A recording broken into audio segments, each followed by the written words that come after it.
Hi guys, Kirk here, and today I'm going to be reviewing the Datacolor Spyder 5 Express.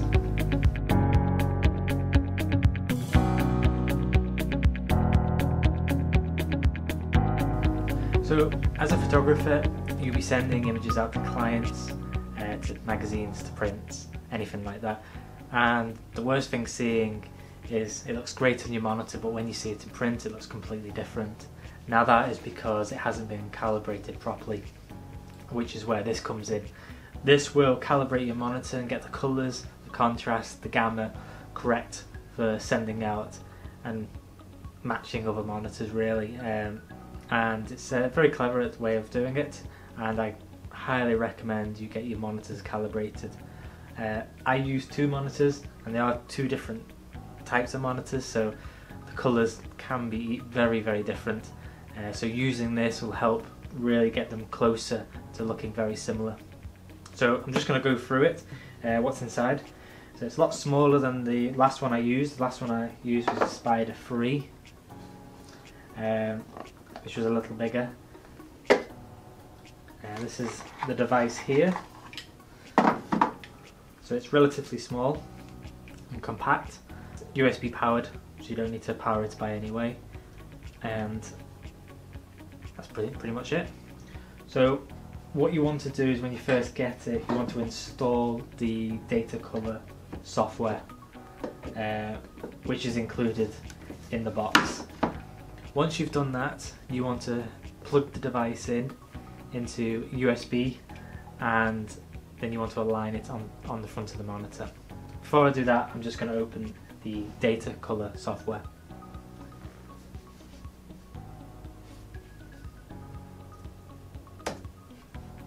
While it's loading, I'm just going to plug it in.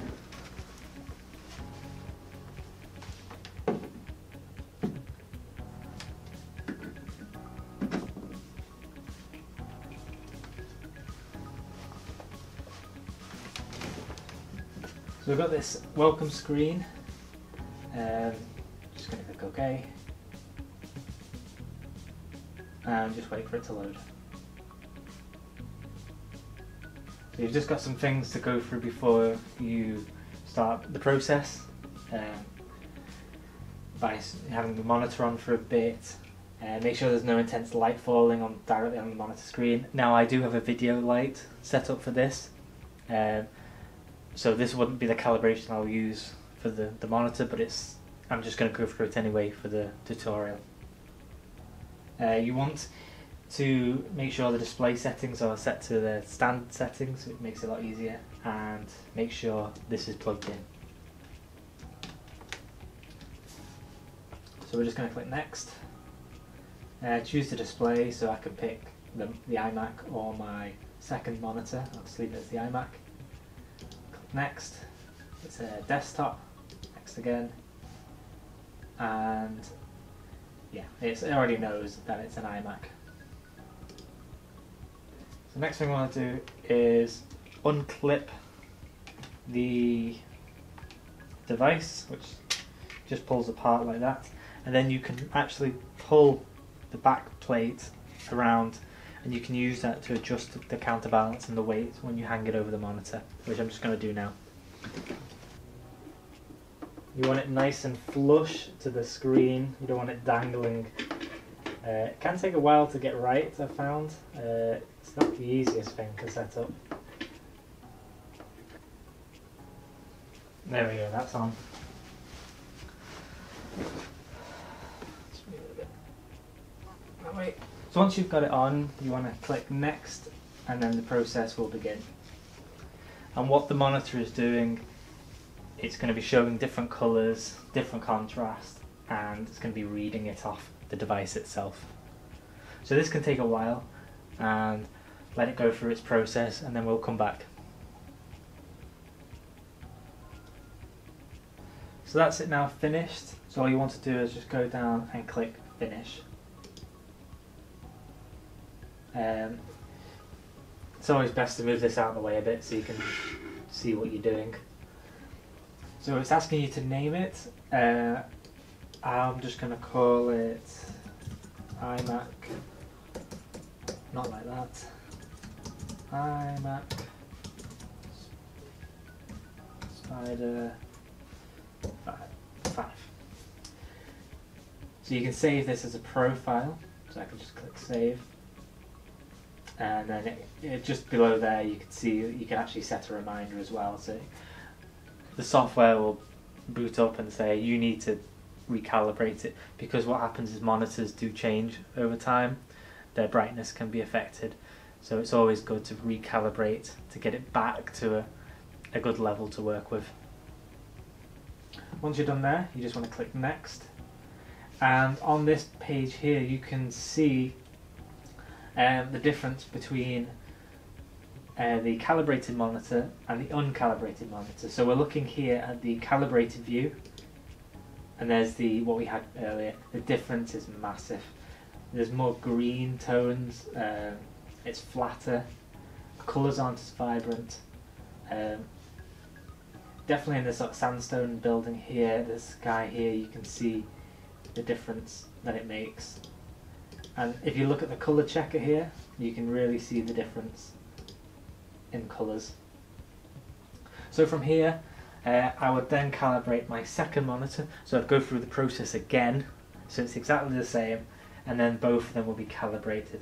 Like I said, I'm not going to do it because I've already done it, and these conditions aren't perfect for calibrating because I've got the video light and it's quite dark. When you set up your room, you want to set it up to how you mostly edit in. So if you always have a curtain open, have it open, because it's reading the ambient light and then it's going to work off that. So you best not like making the room super dark unless you actually work in those sort of conditions. You know, if you like to have all the curtains closed and blacked out, then calibrate it like that, and then you'll get a calibration that's more suited to how you like to work. So once you've done that, you just want to click quit, and that's it sorted, that's it done. And yeah, that's the calibration all done. It's that easy to do. Now, I didn't want to go talking in detail about the products because there isn't much to talk about, because they've made it so simple to do. The menu system is so easy and intuitive to go through. There's nothing needed to edit. The software takes control of it. The software is what makes this work. You don't have to start figuring out how to work gamma and contrast like you have to do with the old Apple calibration system, which is terrible, where you're looking at Apple logos in different light and trying to figure out if you can see it or not. Bad way of doing it. It's just very unreliable. Whereas this case takes control and is great for getting those monitors calibrated. This is my new setup, and I have this old monitor that I've been using for years, and it wasn't until I saw it against the iMac that I realised how terrible this monitor was, and the colours in it were really bad. The monitor itself is past its time, I find, in it. But using this, I was able to calibrate them to the point that they were so similar that it was very hard to tell. So it actually brings new life to old monitors that you thought were ready for being chucked in the bin.